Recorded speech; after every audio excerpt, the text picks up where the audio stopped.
Having a week. Hey, we're back. It's been a week. We haven't been on live in a week, and said I was going to start this thing up. I am Greg Messer, Scrum Master and Agile Coach, and this is the 5 a.m. Messer Scrum Show. Here we talk about Scrum and Agile in a practical and tactical way. So you get home to your family and friends, not work so hard, enjoy life, and have some fun, and make money for the business and your customer, and make everyone happy. These are the goals, right? Today, Fortune Cookie Friday. Yay! So we're going to do a fortune cookie because I got this whole bag. So we're good on fortune cookies for at least the rest of the summer. And we're going to do a fortune cookie. But today's topic, I want to talk about 3 top failures. 3 top failures. It's sprint planning. Not sprint planning. Sprint review. One of them is related to sprint planning. That's why it was on my brain. And I wanted to share this with you because I don't think sometimes we dive in so many topics, but what is not covered and why and where and the failures. So I'm going to talk about these 3 failures that I believe a lot of teams do. My failure that I see is they do the sprint review after sprint planning. That's my number one failure I see in teams. They're like, oh, we don't have enough time to get the work done, so we'll just do sprint review after the sprint planning for the next sprint's done, right? So instead of doing it they really don't do it very well, but I guess I could draw it.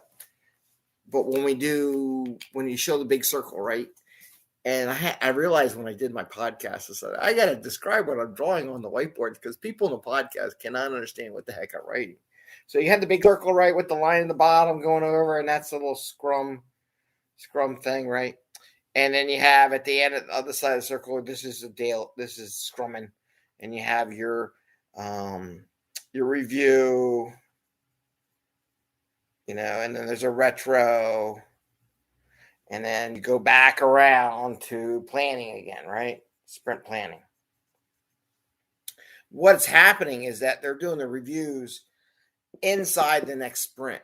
So instead of doing outside sprint, they're doing it in the sprint during the next sprint. And I'm using green, which you cannot see. This green does not work on the whiteboard at all. So I just drew all that stuff and it didn't really matter. See, I got to get back. This is what happens when you don't release code on a regular basis. And you think after not releasing code for months that you're just going to go right in and it's going to be like, oh yeah, we're not going to have any problems. Never seen it before. I always kind of inside laugh when I get people saying, oh, we're good, we're going to release, no issues. I'm like, yeah, every time I see that, it never happens.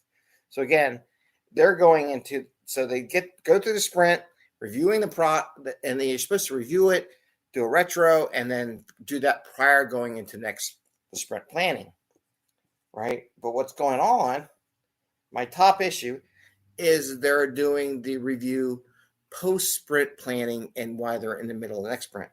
And they tell me these excuses like, oh, we don't have enough time. I says, well, here's my thing. Did you just take away time from your next sprint too? So the logic doesn't make any sense from a time box perspective and a time and a work level. Well, we ran out of time to do sprint review, so we're just going to do the next sprint. Aren't you just pushing it to the next sprint? So now the next sprint doesn't have time because you just did a sprint review for the previous sprint in the sprint. That doesn't make any sense, right? And it doesn't make any sense. 2, you lose the ability of getting any feedback back from the customer and putting it into the sprint planning and working it right away. And I'm going to talk about that as one of the mistakes that people don't do, which leads me into no feedback. And I got 2 more, and I'll come back around why I'm doing this.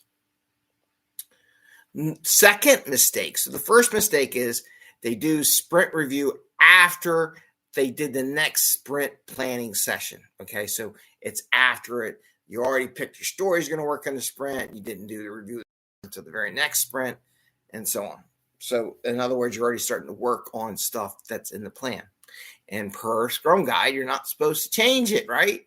So what if something comes out of that thing that the customer didn't like, wouldn't take long to do, but now you're in the next sprint. You don't have room to do it. What do? It just causes turmoil. So that's the first one. Second one, no feedback or new stories, new scope from the customer. If you run a review and your customer provides no feedback whatsoever on what was shown, you failed.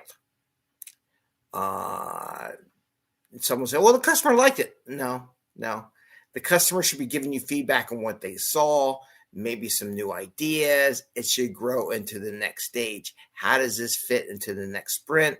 What do they want to see in the next sprint? And if you don't have that, your review failed. Okay. Now, at first, some of the new teams that never done this before, I go, okay, talk about it, have a technical review, but the same logic applies. If no one else in the technical says, oh, I like that idea you did, I want to make sure I use that in the next sprint, you failed. Okay. I'm just being an agile. I'm being a real agile coach, a real coach here, not the, oh, your feelings don't get hurt. I'm telling you the honest damn truth, right? So if you get no feedback, whether it be a technical review or a review to customer, and you get no stories, excuse me, for the next sprint, then you failed, right? I haven't used those markers in so long. It's been so long. I just got in my throat. Anyway, okay. So those highlighters are really potent. If you haven't used them all, just like not doing it, get yourself prepared. If you go in the office and you haven't used the whiteboard markers in a while and you get hit by that smell, whoa.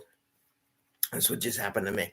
Anyway, so number one is that you do the review after the sprint closes, after you already did your sprint planning. Number two, get no feedback from the customer. So those two.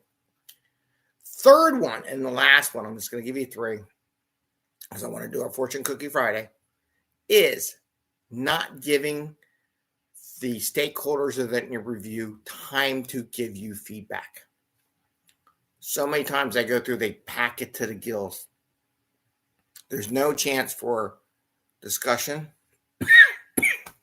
This is live too. I'm coughing. It's terrible. So they give you no room for discussion, right? So that's like the third one. That's the third big one. They pack it to the gills, no chance for discussion. So when I coach enterprise, when I coach teams, so many times it's like a freaking PowerPoint presentation. I would actually let the customer actually run the software in the review, to be honest with you. I'm a little braver than most people.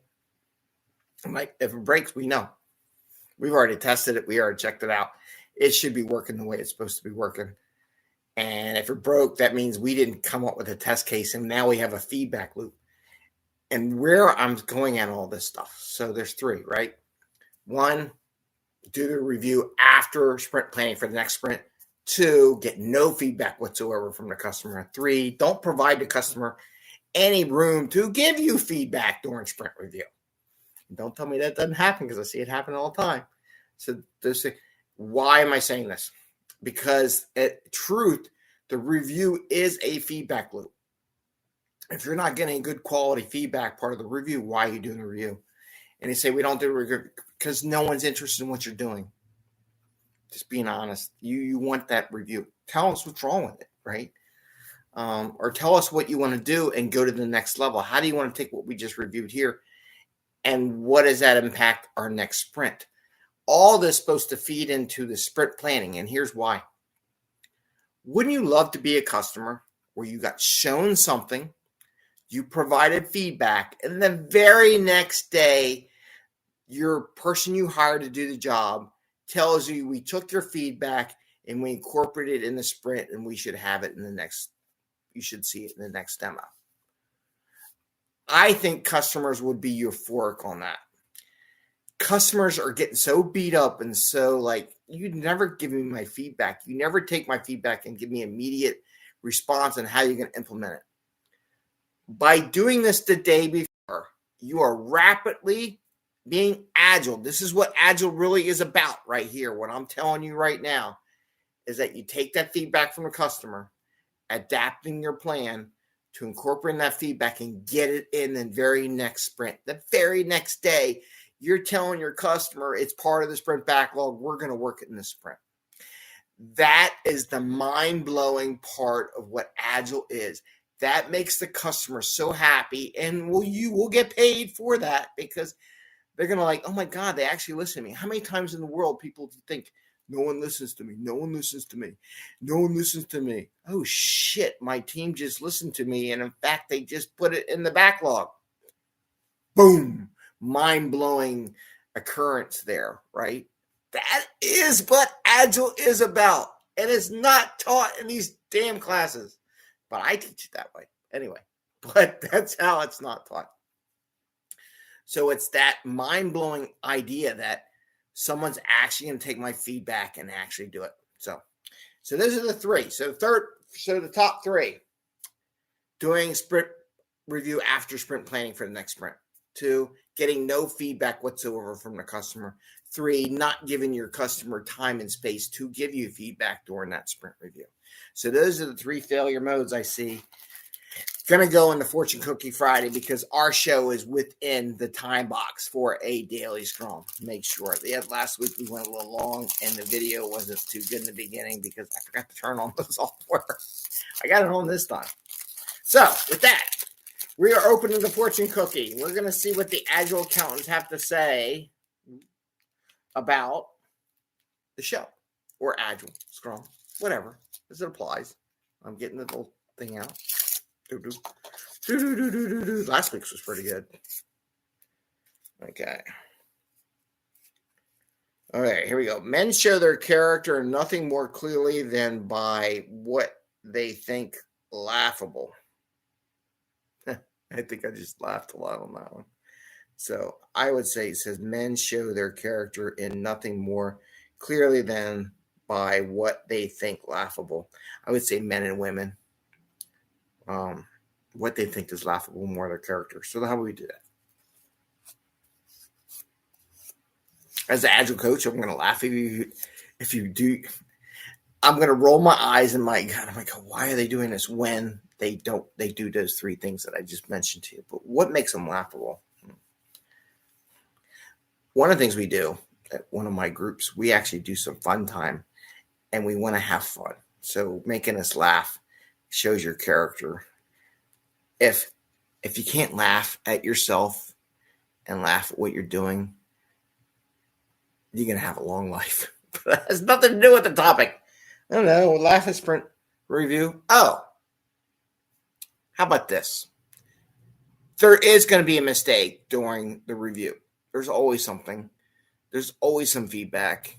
When it doesn't work, just laugh it off. Okay, that is something I want. Well, it's kind of hard to laugh. Some people will take it very personal. Like, why are you laughing? It's serious business. Like, just get, yeah, that was my fault. I messed that up. That was my fault. We'll do better in the next retro. But, laugh it off. Laugh off the mistakes. You can do that. So maybe we'll go with that. Since we're doing a sprint review, we're going to make mistakes. Things aren't going to work because it happens. You're going to find a better way of doing it. Maybe your customer sees something and they go, God, you did exactly what I said, but this is not what I want. You got to laugh it off. Okay? So that's what we're going to do. You got to laugh it off when your customer says, this is what I asked for, but not what I wanted. Don't do it in front of the customer, but you can laugh it off. It's like, here we go again, in your own words, in your own thoughts. So let's go with that. I think that relates more to the sprint review. And sometimes you have to laugh off what the customer tells you. You got to do it, but it's classic, right? So you just kind of giggle. Anyway, so that's our show for today. I want to wish you all happy scrumming, a great day, 14-minute mark. And again, we're here trying to help, give you some ideas, some different takes on stuff that goes on. And I wish you a great day on this Friday. Got all the trash out from our moving back in the house. House still a little crazy. Stuff everywhere, still things to do. But we're getting there. We're almost back into the house. So take care. Have a great day. And see you next time. Bye. See ya.